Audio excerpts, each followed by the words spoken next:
নমস্কার বন্ধুরা, আমি সুশোভন আর আপনারা দেখছেন আপনাদের প্রিয় চ্যানেল অদ্ভুত অথচ বাস্তব। আজকের এই বিশেষ এপিসোডে আমরা এমন এক ভূরাজনৈতিক সমীকরণ নিয়ে আলোচনা করব যা হয়তো আগামী দশকের বিশ্ব রাজনীতির মানচিত্র বদলে দেবে। ভাবুন তো, যেখানে বিশ্বের সবথেকে শক্তিশালী ইকোনমি আমেরিকা যখন কোনো দেশের উপর বিশাল অঙ্কের ট্যারিফ বা শুল্ক চাপিয়ে দেয়, তখন সাধারণত অন্য দেশগুলো ভয়ে পিছিয়ে আসে। কিন্তু ঠিক এখানেই ইতিহাসের এক অদ্ভুত মোড় আমরা দেখতে পাচ্ছি। সূর্যোদয়ের দেশ জাপান শুধু যে আমেরিকার চোখরাঙানিকে উপেক্ষা করেছে তা নয়, বরং তারা আমেরিকার একটি অত্যন্ত গুরুত্বপূর্ণ অফিসিয়াল ট্রিপ বাতিল করে ভারতের মাটিতে 10 ট্রিলিয়ন ইয়েন অর্থাৎ প্রায় 68 বিলিয়ন ডলারের এক বিশাল বিনিয়োগের জোয়ার বইয়ে দেওয়ার চেষ্টা করছে। এটি কোনো সাধারণ খবর নয়, এটি জাপানিজদের পক্ষ থেকে ভারতকে দেওয়া এক বিশেষ বার্তা যে আমরা তোমার উপর ভরসা করি। আজকের এই প্রতিবেদনে আমরা আপনাদের সামনে বিশ্লেষণ করব কেন টোকিও থেকে মুম্বাই পর্যন্ত এই অর্থনৈতিক করিডরটি এখন বিশ্বের বড় বড় শক্তিদের কপালে চিন্তার ভাঁজ ফেলেছে, কেন জাপানি ট্রেড নেগোসিয়েটররা ওয়াশিংটন না গিয়ে দিল্লিতে আসা বেশি জরুরি মনে করলেন, কেন ভারতের সেমিকন্ডাক্টর মিশন জাপানের কাছে এখন টপ প্রায়োরিটি। এই সব কিছুর গভীরে লুকিয়ে আছে এক বিশাল জিওপলিটিক্যাল বা ভূরাজনৈতিক রণকৌশল, যা আজ আমরা এই ভিডিওতে ডিকোড করব। তাই ভিডিওটি অত্যন্ত মনোযোগ দিয়ে শেষ পর্যন্ত দেখুন, কারণ এই তথ্যগুলো আপনি হয়তো সচরাচর মূলধারার সংবাদ মাধ্যমে খুঁজে পাবেন না। ভিডিওর মূল আলোচনায় প্রবেশের আগে একটি অত্যন্ত গুরুত্বপূর্ণ কথা আপনাদের জানিয়ে রাখি। আজকে আমি এই ভিডিওতে যে গুরুত্বপূর্ণ কথাগুলো আপনাদের সঙ্গে আলোচনা করব তার সব কিছুর সোর্স বা অফিসিয়াল নিউজ লিঙ্ক আমি আপনাদের সুবিধার জন্য এই ভিডিওর ডেসক্রিপশন বক্সে দিয়ে দিয়েছি। আমি চাই আমি যা বলছি তা আপনারা নিজেরাও যাচাই করে নিন, যাতে আপনারা বুঝতে পারেন যে অদ্ভুত অথচ বাস্তব চ্যানেলে আমরা কেবল হাওয়ায় কথা বলি না, বরং গভীর রিসার্চ এবং তথ্যের ভিত্তিতে ভূরাজনীতি বা জিওপলিটিক্স বিশ্লেষণ করি। তাই ভিডিওটি চলাকালীন বা শেষে আপনারা অবশ্যই ডেসক্রিপশন বক্সটি চেক করে নেবেন। চলুন এবার সরাসরি প্রবেশ করি আজকের মূল বিষয়ে। বন্ধুরা, এই গল্পের প্রেক্ষাপট বুঝতে গেলে আমাদের ফিরে যেতে হবে আজ থেকে প্রায় 6 মাস আগে। ভারতের প্রধানমন্ত্রী নরেন্দ্র মোদী যখন জাপান সফরে যান, তখন বিশ্বজুড়ে এক চরম অস্থিরতা। একদিকে ডোনাল্ড ট্রাম্পের নেতৃত্বাধীন আমেরিকা তাদের আমেরিকা ফার্স্ট পলিসি নিয়ে ভারতের ওপর পুনরায় 50% ট্যারিফ চাপানোর কথা বলছে, অন্যদিকে গ্লোবাল সাপ্লাই চেইন বা বিশ্ব সরবরাহ শৃঙ্খল চীনের একাধিপত্যে ভেঙে পড়ছে। ঠিক এই ক্রান্তি লগ্নে প্রধানমন্ত্রী মোদী জাপানের মাটিতে দাঁড়িয়ে এক বৈপ্লবিক বার্তা দিলেন। তিনি বললেন, ভারতে পুঁজি কেবল গচ্ছিত থাকে না, তা কয়েক গুণ বেড়ে যায় বা মাল্টিপ্লাই হয়। এই একটি কথা জাপানি বিনিয়োগকারীদের মনে গেঁথে গিয়েছিল। এর ফলস্বরূপ আমরা দেখলাম জাপানের ট্রেড অ্যাডভাইজার এবং নেগোসিয়েটররা তাদের পূর্ব নির্ধারিত আমেরিকা সফর বাতিল করলেন। কেন জানেন? কারণ আমেরিকা ভারতের ওপর যে ট্যারিফ চাপিয়েছিল তার ফলে জাপানি কোম্পানিগুলো ক্ষতিগ্রস্ত হচ্ছিল। জাপান বুঝতে পারল যে আমেরিকার ওপর অতি নির্ভরশীলতা তাদের ভবিষ্যৎ ইকোনমিকে পঙ্গু করে দিতে পারে, তাই তারা সরাসরি ভারতের দিকে হাত বাড়ালো। এটি ভারতের জন্য এক বিশাল স্ট্র্যাটেজিক ভিক্টরি বা কৌশলগত জয়। বন্ধুরা, এবার একটু গভীরে গিয়ে বোঝার চেষ্টা করি কেন জাপানের এই 10 ট্রিলিয়ন ইয়েন বা 68 বিলিয়ন ডলারের বিনিয়োগকে গাণিতিক বিস্ময় বলা হচ্ছে। এই অঙ্কটা কেবল খাতা কলমে বড় নয়, এর প্রভাব ভারতের প্রতিটি সাধারণ মানুষের জীবনে পড়তে চলেছে। দেখুন, জাপান যখন বিনিয়োগ করে তারা কেবল বড় বড় ব্রিজ বা হাইওয়ে তৈরি করে থেমে থাকে না। তাদের আসল লক্ষ্য এখন ভারতের ফিনান্সিয়াল ব্যাকবোন বা আর্থিক মেরুদণ্ড। জাপানের মেগা ব্যাংক যেমন এমইউএফজি বা এসএমবিসি এরা কেন কয়েক বিলিয়ন ডলার নিয়ে ভারতের ব্যাংকিং সেক্টরে ঝাঁপিয়ে পড়েছে? এর পেছনে একটা বড় সিক্রেট আছে। জাপানের অভ্যন্তরীণ অর্থনীতিতে এখন নেগেটিভ ইন্টারেস্ট রেট বা ঋণাত্মক সুদের হারের এক অদ্ভুত পরিস্থিতি চলছে। অর্থাৎ জাপানের ব্যাংকে টাকা রাখলে সুদ পাওয়া তো দূরের কথা, উল্টে ব্যাংকেই সার্ভিস চার্জ দিতে হয়। সেখানে পুঁজি বিনিয়োগ করা মানে হলো লোকসান। অন্যদিকে ভারতের পরিস্থিতি একদম উল্টো। ভারত এখন বিশ্বের সবথেকে দ্রুত বর্ধনশীল বড় ইকোনমি। আমাদের দেশে গড়ে সুদের হার 7 থেকে 9% আশপাশে থাকে। জাপানি ব্যাংকগুলো দেখছে যে তারা যদি জাপান থেকে 0.1% টাকা ধার করে এনে ভারতের বাজারে খাটায়, তবে তাদের মুনাফার মার্জিন হবে কয়েক গুণ। কিন্তু মজার বিষয় হলো এরা শুধু স্টেট ব্যাংক বা এইচডিএফসির মতো বড় ব্যাংকে বিনিয়োগ করছে না, তারা ফোকাস করছে ভারতের এনবিএফসি এবং মাঝারি ও ছোট ঋণদানকারী সংস্থাগুলোর উপর। কেন জানেন? কারণ ভারত এখন এক ইয়ং অ্যান্ড অ্যাসপারেন্ট দেশ। আমাদের দেশের একজন সাধারণ তরুণ আজ স্টার্ট আপ করতে চাই, এমএসএমই ব্যবসা বাড়াতে চাই, কিস্তিতে গাড়ি বা বাড়ি কিনতে চাই। এই যে কোটি কোটি মানুষের মধ্যে ঋণের খিদে বা ক্রেডিট অ্যাপেটাইট, এটি জাপানিদের কাছে এক অন্তহীন স্বর্ণখনি। আরেকটি বড় ফ্যাক্টর হলো ভারতের ডিজিটাল ইনফ্রাস্ট্রাকচার। আজ ভারতের গ্রামেও একজন সবজি বিক্রেতা কিউআর কোড দিয়ে পেমেন্ট নিচ্ছে। এই যে স্বচ্ছতা এবং রিয়েল টাইম ট্র্যাকিং, এটি জাপানের ইনভেস্টরদের এক বিশাল বড় সিকিউরিটি গ্যারান্টি দিচ্ছে। তারা জানে ভারতে টাকা ঢাললে তার হিসেব রাখা অনেক সহজ। যখন শ্রীরাম ফিন্যান্সের মতো সংস্থায় এমইউএফজি $4.45 বিলিয়ন বিনিয়োগ করে, তখন তারা আসলে ভারতের গ্রামীণ এবং শহরতলি এলাকার মানুষের ক্রয় ক্ষমতার উপর বাজি ধরছে।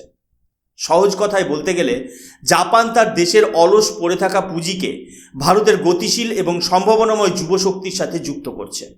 এটি কেবল লোন দেওয়া নয়, এটি হলো জাপানের অভিজ্ঞতা এবং ভারতের এনার্জির এক অভূতপূর্ব মিলন। এই বিনিয়োগের ফলে ভারতের বাজারে টাকার সরবরাহ বা লিকুইডিটি বাড়বে, যার ফলে সাধারণ মানুষের জন্য লোন পাওয়া আরও সহজ এবং সস্তা হতে পারে। এভাবেই টোকিও থেকে আসা ইয়েন ভারতের ছোট ব্যবসায়ীদের পকেটে পৌঁছে আমাদের জিডিপিকে $5 ট্রিলিয়ন লক্ষ্যের দিকে ঠেলে দিচ্ছে। এবার আসুন একটু জাপানের অভ্যন্তরীণ সমস্যার দিকে নজর দিই।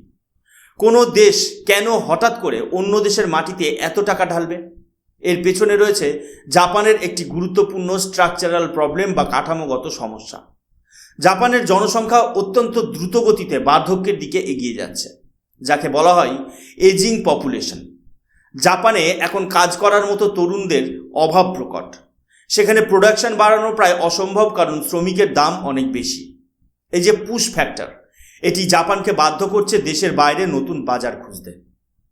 আর ঠিক এই জায়গাতেই ভারতের পুল ফ্যাক্টর কাজ করছে। ভারতের জনসংখ্যা 1.4 বিলিয়ন, যার একটি বিরাট অংশ তরুণ এবং কর্মক্ষম। এই ডেমোগ্রাফিক ডিভিডেন্ড বা জনতাত্ত্বিক সুবিধা জাপানের মতো বৃদ্ধ দেশের জন্য এক সঞ্জীবনী সুধা। ভারত যা অফার করেছে তা হলো বিশাল মধ্যবিত্ত শ্রেণী এবং একটি ডাইনামিক মার্কেট। জাপান জানে যে আগামী 20 বছরে বিশ্বের সবচেয়ে বড় কনজিউমার মার্কেট হতে চলেছে ভারত। তার ফল তারা দীর্ঘমেয়াদে ভোগ করবে। ভূরাজনীতির আলোচনায় চীনের কথা আসবে না তা হতেই পারে না।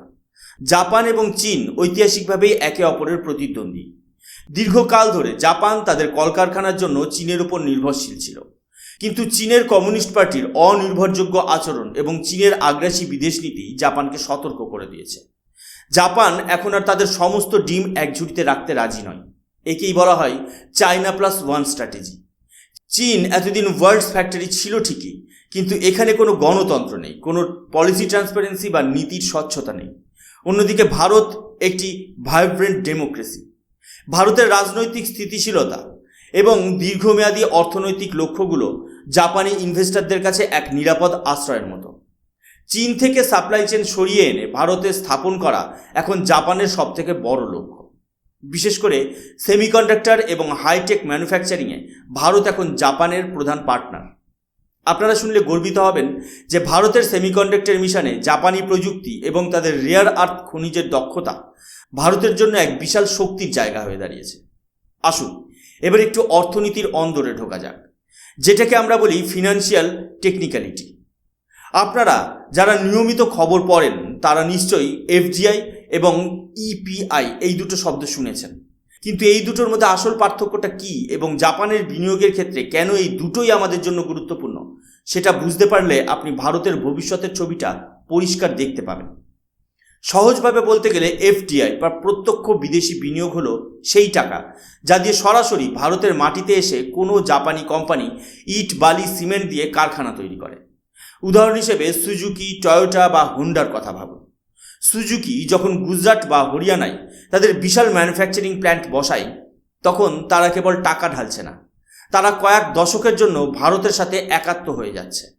এই কারখানাগুলো কয়েক হাজার ভারতীয় যুবকের কর্মসংস্থান তৈরি করছে, আমাদের টেকনোলজি ট্রান্সফার করছে এবং ভারতের জিডিপিতে এক দীর্ঘস্থায়ী প্রভাব ফেলছে। একে বলা হয় স্টিকি ক্যাপিটাল, অর্থাৎ এই টাকা সহজে দেশ ছেড়ে চলে যায় না। একবার একটা কারখানা তৈরি হয়ে গেলে সেটা তুলে নিয়ে যাওয়া অত সহজ নয়। এটাই হলো ভারতের শিল্পায়নের ভিত্তি। অন্যদিকে রয়েছে এফপিআই বা ফরেন পোর্টফোলিও ইনভেস্টমেন্ট।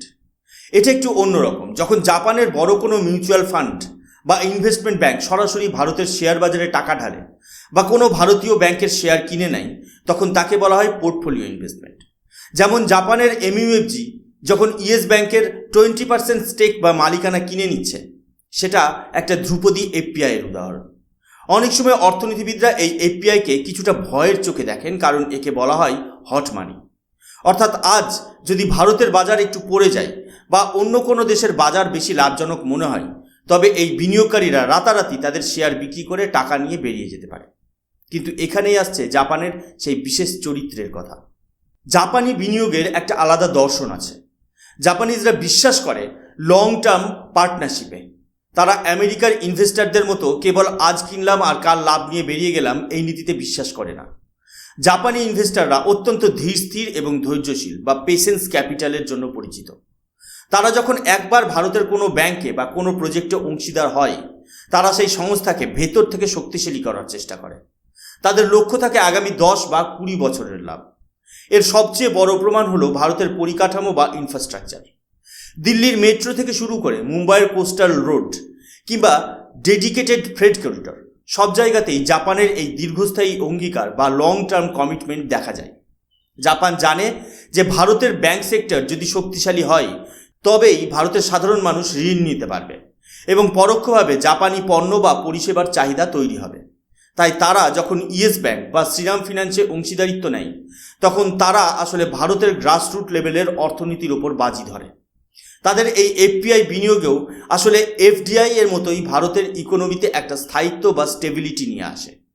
এই যে দু ধরনের বিনিয়োগের সংমিশ্রণ, একদিকে কারখানা তৈরি আর অন্যদিকে ব্যাংকিং ব্যবস্থাকে মজবুত করা, এটাই হলো আজ জাপান ভারত ইকোনমিক করিডোরের আসল ম্যাজিক। জাপানি বিনিয়োগের সবথেকে গ্ল্যামারাস অংশ হলো অবকাঠামো বা infrastructure. Mumbai Ahmedabad bullet train প্রজেক্টের কথা ধরুন। এই প্রজেক্টের প্রায় 81% খরচ জাপান বহন করছে অত্যন্ত সস্তা সুদে বা আলট্রা চিপ লোনের মাধ্যমে। এই লোন পরিশোধ করার সময়সীমা প্রায় 50 বছর। আপনারা কি ভাবতে পারেন বিশ্বের অন্য কোনো দেশ ভারতকে এত সস্তায় লোন দেবে? সম্ভবত না। জাপান এটি করছে কারণ তারা চায় ভারতের পরিকাঠামো বিশ্বের শ্রেষ্ঠ মানের হোক, যাতে তাদের কোম্পানিগুলো আরও সহজে ব্যবসা করতে পারে। শুধু ট্রেন নয়, ভারতের বিভিন্ন পোর্টে বা বন্দরে জাপানি বিনিয়োগ বাড়ছে।